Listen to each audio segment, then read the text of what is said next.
Hello and welcome back to NoBS. Today we return to talking about one of the coolest franchises in the Marvel Cinematic Universe with one of the best casts out there. I'm of course talking about Guardians of the Galaxy. Guardians of the Galaxy is a really fun film series within the Marvel Cinematic film series. They also appeared in the latest Avengers movie and they're pretty cool. Guardians of the Galaxy started in 2014. They had a sequel around 2017, I believe, and it's a good series. It stars Chris Pratt and Zoe Saldana, Dave Bautista, Bradley Cooper, and a couple of others on their big team. They're a team of heroes that travel the galaxy. They're kind of one of the first intergalactic teams within Marvel, besides some Thor stuff where he travels to other planets. But Guardians are like a spacefaring team, and what's happened recently is mainly surrounding the main kind of leader of the team. Star-Lord is the main character. He's played by Chris Pratt, one of the best actors out there today, up and coming, great leading man, very charming, very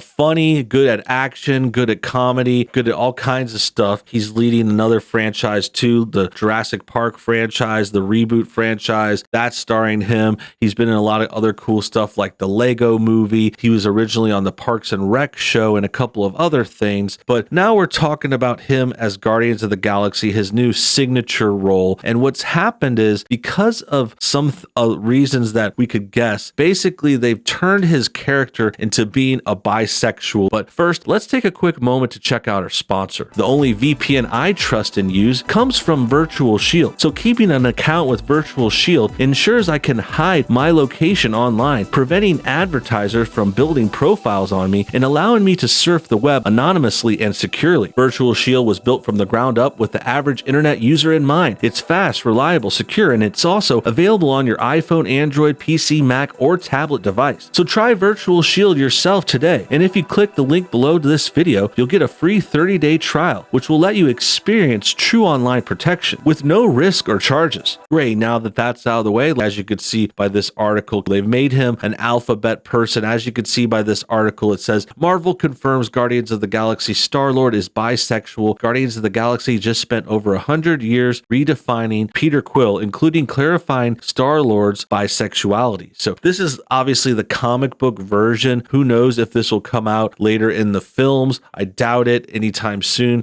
Probably not. But the point is, I think they're trying to undermine the films. I think they're doing this because of Chris Pratt. Chris Pratt has had a little controversy here or there throughout his career. Basically, a lot of people don't like him because he's not woke. He seems to be a sort of right-leaning family man who loves to keep to himself. He doesn't participate in the liberal butt kissing that a lot of the other Marvel actors do. So he's gotten backlash because of that. He's also been attacked for wearing the wrong shirts. Like, people attacked him saying he was racist because he had a shirt that said "Don't tread on me," just a common like American phrase. It's a motto for a state and all this other stuff. And essentially every month or so, a Chris Pratt controversy attempts to spark up. They try to come after him. We've covered them each time, a lot of times, because we like to defend Chris Pratt.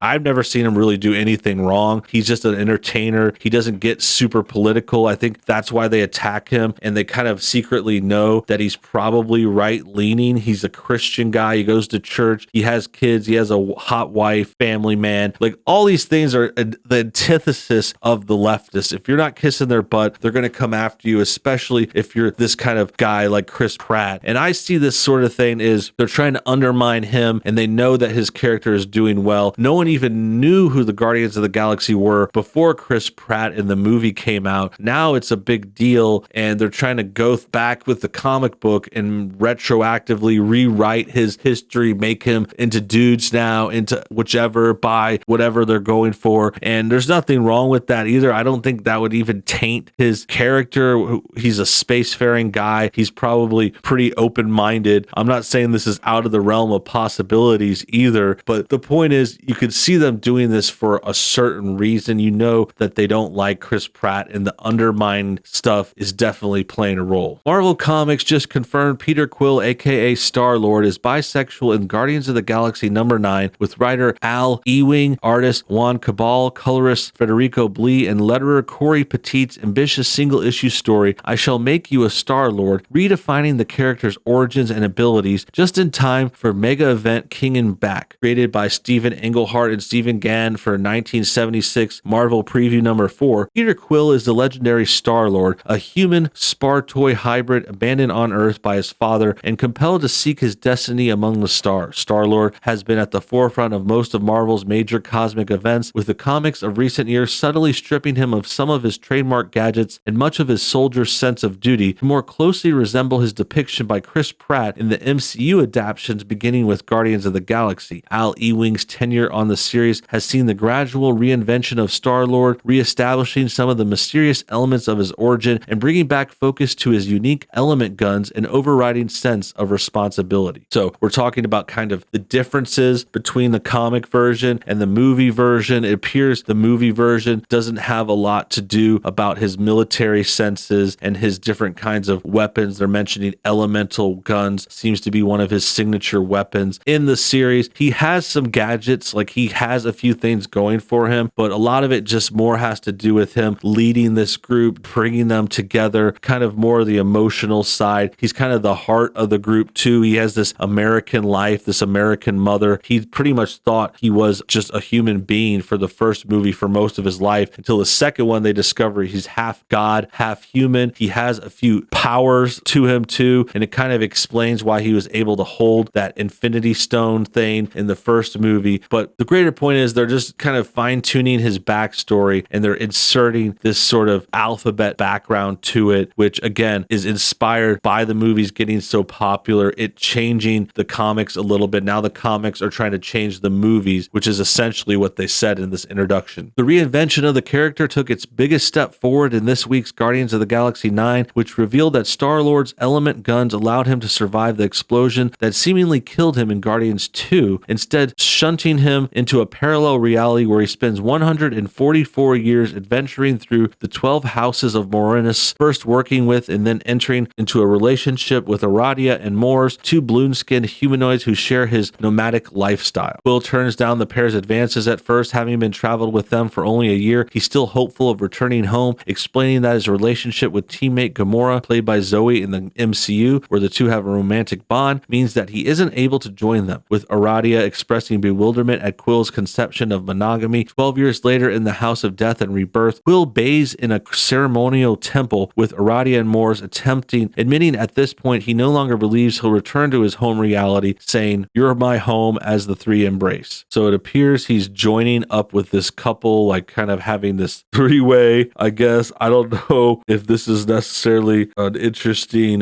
comic story. Does seem like she's a hot chick and he's going with the dude too. I don't know. It's just like alternate reality, alternate universe thing. We'll see where it goes. The relationship lasts for over 100 years, but sadly Star-Lord isn't left to live a swashbuckling life of happiness. The gods of New Olympus, whose power Peter accidentally stole to survive in issue 2, return chasing the three across Morinus and destroying a world which Peter has come to love. Desperate to save Morinus, Peter returns to the temple where he truly joined Aradia and Mors, using it to travel back to his home reality, with a heartbroken Aradia saying, "Just don't forget us, stranger, just don't forget." So he had this kind of alternate story, alternate reality where he spent 100 years hooking up with this couple. I don't know. It sounds weird, but I mean, Guardians of the Galaxy, man, there's like space stories here. We're talking about people in other galaxies and other worlds. Anything's possible in these comics. But while the comic is clear that Peter considered what he has with Mors and Aradia to be of the same nature as his romantic and sexual relationship with Gamora, the story does forefront the bond between Quill and Aradia, depicting more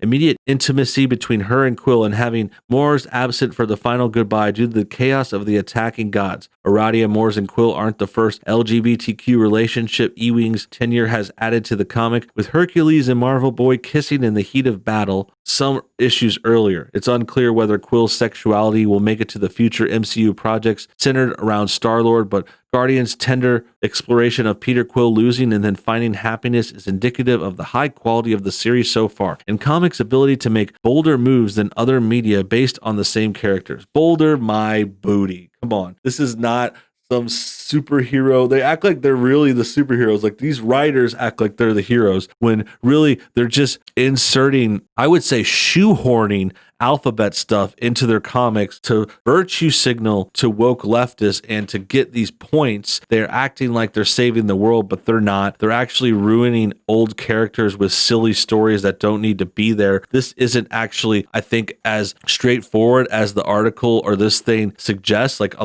lot of these titles and stuff talking about this story the last couple weeks, they were saying it in a way like, oh, all of a sudden Star-Lord likes dudes now, like he's straight up bi, but that's not really what this story reads to me. I mean, he was stuck in this other universe for 150 years. He found some comfort with this couple. Sure, you could say it's a little gay because there's a guy there too, but it's not a normal situation. It's not like Star-Lord just casually had a night off and decided to go on a date with a dude. Like, no, he was in an extreme situation in another universe in this whole different world. Who knows if that guy was even a guy? He's some alien. It's just not that straightforward. I think they're reaching. I think they're trying to get points and all that stuff. They're trying to signal, and it's not coming off the way that they think. So with that said, subscribe if you're new. Hit the like button if you enjoyed what you saw. Also, don't forget to comment your thoughts on everything below. Tell me what you think about this video and more. I'll be reading the comments and responding to a few. And till next time, have a great day.